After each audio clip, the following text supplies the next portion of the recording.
बोलिए भारत माता की, भारत माता की।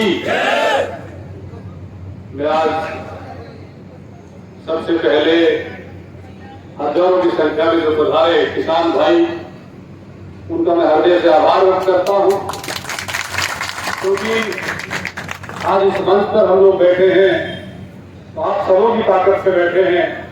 आप सबने ताकत दी तो मंच पर बैठने का हमारा काम हुआ है। और आज आप लोग सब लोग पधारे, इसलिए मैं आपका दिल से स्वागत और धन्यवाद करना चाहता हूं।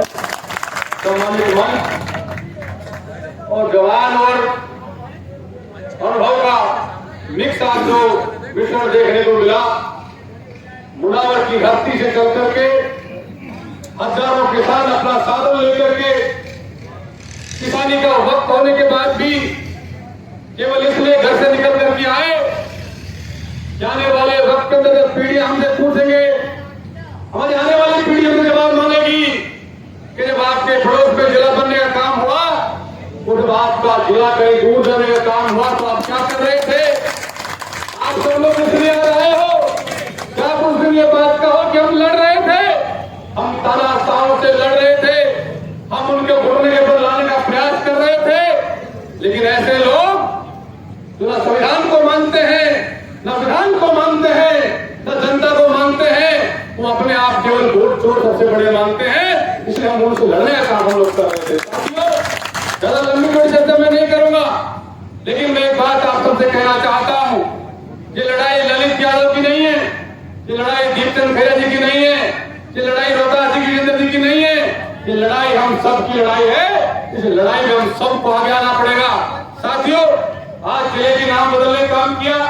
आप बताइए कि जवान रोजगार मांगता है, किसान एमएसपी पर अपना भाव मांगता है, वो तो देने काम नहीं करते, लेकिन बिना मांगे आपका जिले का नामकरण हो जाता है। इससे बड़ी दुर्भाग्य की बात नहीं है। अगर सरकार को नया जिला बनाना है भक्तिनगर के नाम से, बनाए, हमें कोई ऐतराज नहीं, लेकिन हमारा जिला स्थापित है, इस जिले के साथ छेड़खानी करते ही बर्दाश्त नहीं करी जाएगी। इस जिले के अंदर किसान भी है, जवान भी है, और इस जिले के अंदर से भारतीय रेल की ट्रेन भी निकलती है। इस जिले में से कई सारे नेशनल हाईवे निकलते हैं। अगर सरकारें सीधे मुंह बात नहीं मानेगी, सीधे मुंह से घी नहीं निकलेगा, तो आप सबका सहयोग लेकर के टेढ़ी उंगली लाल लाल करने का काम करेंगे। जैसे किसानों ने बैठ करके अरे हमें सीखने की आवश्यकता है, वो हजारों लाखों किसान सड़क पर बैठे 3 काले कानून को लेकर के, और सरकार के तानाशाह, सरकार के हुक्मरान को घुटनों पे बल आना पड़ा, और 3 काले कानून वापस लेने पड़ेंगे, नहीं लेने पड़ेंगे।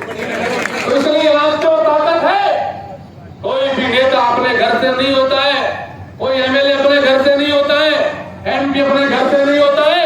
एमएलए और एमपी बनाने वाले आप सब लोग बैठे हुए सरकारें आप लोग बनाते हो।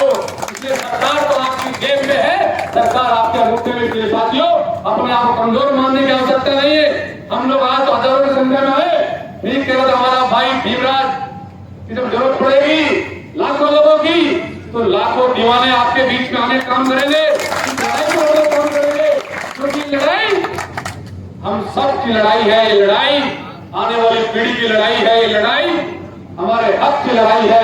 तो हक की लड़ाई के लिए नोटे रिवेचने पड़ते, खुद चलकर आना पड़ता है। और मैं धन्यवाद देना चाहता हूँ सभी को कि आप सब लोग अपने घर से खुद चल करके आए। साथियों, जिस प्रकार से हमारे पत्रकार भाइयों के ऊपर मुकदमे किए जा रहे हैं, उनको धमकी दी जा रही है कि आप फलक की आवाज को दिखाएंगे नहीं कि जनता क्या कह रही है, जनता क्या सोच रही है संगठन की खेतल की, उसको आपको दिखाना नहीं है, उसको जुबान को बंद करना है। जो पत्रकार भाई दिखाने काम करते हैं, उनके खिलाफ मुकदमा करने काम करते हैं। अरे डूब भरो मेरे देश के शासन चलाने वाले, बिना पानी के चल्लू भर में डूब भरो। आपको शर्म आनी चाहिए कि आप पत्रकारों के खिलाफ, जो देश का चौथा स्तंभ है, उसके खिलाफ मुकदमे करने काम करते हो।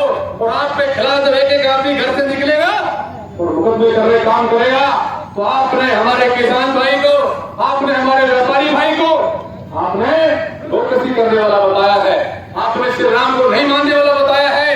अरे आपके खिलाफ मुकदमा करने लगेंगे जब, लेकिन ये गूंगी गई सरकार है, इसको मनाने के लिए इसको समझाने के लिए आज हम सब लोग आए हैं। पूरे नहीं मानेंगे तो आने वाले वक्त में ईंट का जवाब पत्थर पे देंगे और जिला वापस लेकर रहेंगे, जिला नहीं बनाने देंगे।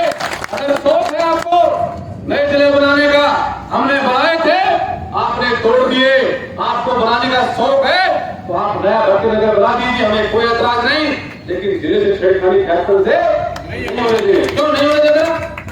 सारे हाथ लेकर विश्वास दिलाओ कि नहीं होने देंगे। किसी भी कीमत पर फैसल जिले के साथ अन्याय नहीं होने देंगे। और न्याय अन्याय की लड़ाई के अंदर आप सब लोग न्याय के लिए योद्धा हो, आप सब लोग घर से निकले हो तो दोबारा जरूरत पड़े तो इससे फालतू आप लोग आने काम करेंगे। मैं जानता हूँ कि किसानी का टाइम है, उसके बाद भी आप घर से निकल करके आए हो, इसलिए आप सब लोग धन्यवाद के पात्र हो। मैं अपनी बात को खत्म करने से पहले एक बात कहना चाहूंगा कि साथियों, जब दोबारा आवश्यकता पड़े, अब की बार तो आप लोग स्वतः अपनी मर्जी से आ रहे उठ करके, दोबारा जरूरत पड़े तो आपको एक को सूचना मिले, सोशल मीडिया से मिले, प्रिंट मीडिया से मिले, इलेक्ट्रॉनिक मीडिया से मिले, आप लोग सुन करके एक तो आप खुद और 10 लोगों को और लेकर जाने काम करेंगे। सरकार को जगाने हम लोग काम करें। मैं मेरी चंद पंक्तियां कहकर के मेरी बात को विराम देना चाहूंगा। कहने के लिए मेरे पास बहुत सारे मसला है, बात है, लेकिन मुझे अलवर जाना है। और जो मेरे किसान भाई पधारे हैं, इनको 5.5 घंटे हो गए, 2 घंटे पहुंचने में लगेंगे, इसलिए लंबी बात किए बिना मैं एक ही बात कहूंगा कि हम सब लोग मिलकर के इस लड़ाई को जीतने का हम लोग काम विश्वास से कह रहा हूँ कि मैंने कल कहा था, मुझे सुखराम जी ने कल कहा कि बरसात आएगी, मैंने कहा किंदर भगवान हमारे साथ है, कल 3 बजे तक बरसात नहीं आएगी। सुखराम जी ने कहा क्या कह रहे हो, हमें कह रहा हूँ नहीं आएगी बरसात, परमात्मा आपके साथ में है। निश्चित रूप से जिस मांग के लिए आप लोग घर से निकले हो, जिस उम्मीद के साथ निकले हो, सरकार को आपकी बात माननी पड़ेगी और झुकना पड़ेगा। हम डरेंगे नहीं, डरेंगे नहीं, मरने से पहले मरेंगे नहीं, हम डरेंगे नहीं, डरेंगे नहीं, मरने से पहले मरेंगे नहीं। मैं अमन पसंद हूँ, हम अमन पसंद हैं। अगर जुल्म के खिलाफ हम अमन पसंद हैं, अगर जुल्म के खिलाफ अगर जंग लाजमी है तो फिर जंग ही सही।